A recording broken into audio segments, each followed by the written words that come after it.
আমাদের সমাজে এমন অনেক আপুরা আছে যারা গোসলের পর তাদের ভেজা কাপড়গুলো খোলা উঠান, বাড়ির ছাদ বা বারান্দায় এমন জায়গায় শুকাতে দেয় যেখানে চলাচলের সময় যে কারোরই চোখ পড়ে। শুধু কাপড় বললে ভুল হবে, অনেকে তো আবার প্রকাশ্যে তাদের পরিহিত ছোট ছোট অন্তর্বাসগুলো চোখের সামনে টাঙিয়ে দেয় শুকানোর জন্য। আর বিশেষ একদল আপুরা আছে যারা একবার কাপড় শুকাতে দিলে তা আর ঘরে নিতে মনে থাকে না বা আলসেমি করে নেয় না। হ্যালো ভিউয়ার্স, আসসালামু আলাইকুম। রান্না করতে করতে আজ আপনাদের সাথে এই সমস্যাটা নিয়ে কিছু কথা বলবো। আর আজ রান্না করছি কচুরলতি ও গোটা রসুন দিয়ে লইট্টা শুটকির চচ্চড়ি। কচুরলতি আয়রন সমৃদ্ধ, খুবই পুষ্টিকর একটি সবজি। এটি ইলিশ মাছ, চিংড়ি মাছ বা শুটকি মাছ দিয়ে রান্না করে খেতে আমার ভীষণ ভালো লাগে। যাই হোক, এখন আসি মূল কথায়। মহান আল্লাহ মেয়েদের জন্য পর্দা ফরজ করেছেন। নারীদের কাপড়ের মধ্যে পর্দার বিধান রয়েছে, এমনকি নারীর নামের মধ্যেও রয়েছে পর্দা। এমন অনেক মেয়ে আছে যারা গোসল করে তাদের ভেজা সালোয়ারের দু পা ফাঁক করে বাহিরে শুকাতে দেয়, আরও দেয় তাদের ভেজা কামিজও। এমনকি অনেকে তাদের ছোট ছোট জিনিসগুলো বাহিরে শুকাতে দেয়, যা বলতেও ভীষণ লজ্জা করে। একজন পরপুরুষ যদি আপনার জামা, সালোয়ার এবং আরও যা যা কিছু আছে তা যদি সে দেখতে পায় এবং সে যদি প্রাপ্তবয়স্ক হয়, তাহলে অবশ্যই ধরে নেন তার মনের ভিতর কুমন্ত্রণা সৃষ্টি হবে। যদিও আপনাকে সে কখনো দেখেনি, কিন্তু আপনার কাপড় দেখে সে উপলব্ধি করতে পারবে আপনার গঠন কেমন। আর তার মনের ভিতর যদি কুমন্ত্রণা সৃষ্টি হয়, তার অন্তরে যদি জিনার প্রতি আকর্ষণ তৈরি হয়, তাহলে সেই ব্যক্তির আমলনামায় একটি চোখের গুনাহ বা কবিরা গুনাহ লেখা হবে।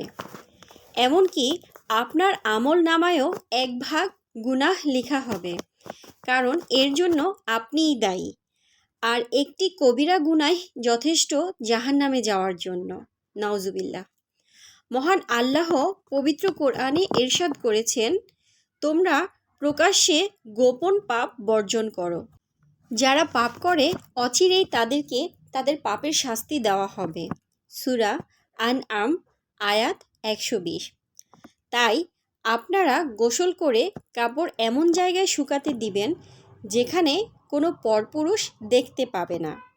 আর দয়া করে ছোট ছোট জিনিসগুলো পরিবারের বাবা, ভাই, সন্তান, অর্থাৎ যারা আপনার মাহরাম বা যাদের সামনে আপনার যাওয়া বৈধ, তাদের সামনেও রাখবেন না। এগুলো নিজের রুমের ভিতর অথবা কাপড়ের নিচে শুকাতে দিবেন।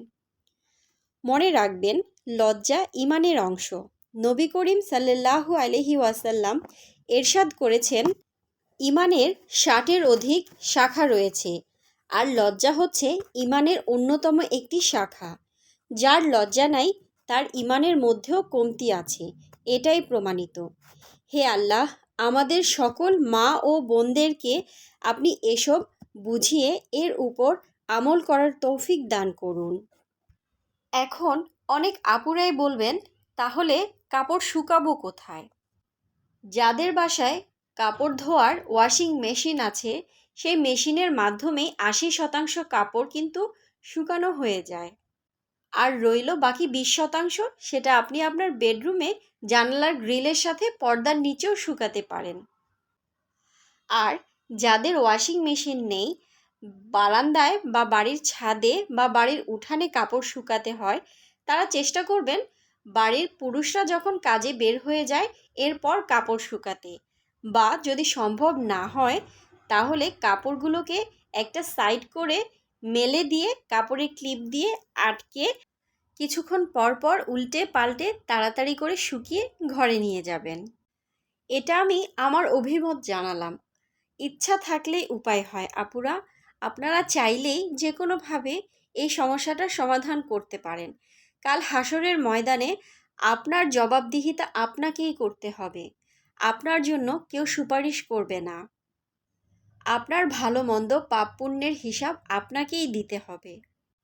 সোশ্যাল মিডিয়ায় আমি এমনও অনেক ঘটনা শেয়ার হতে দেখেছি যা মুখে আনতেও লজ্জাজনক। বড় বোনের অন্তর্বাস থেকে ঘ্রাণ শুঁকছে ছোট ভাই, নাউজুবিল্লাহ। তাহলে আপনারাই বিচার করুন, এর জন্য কে দায়ী?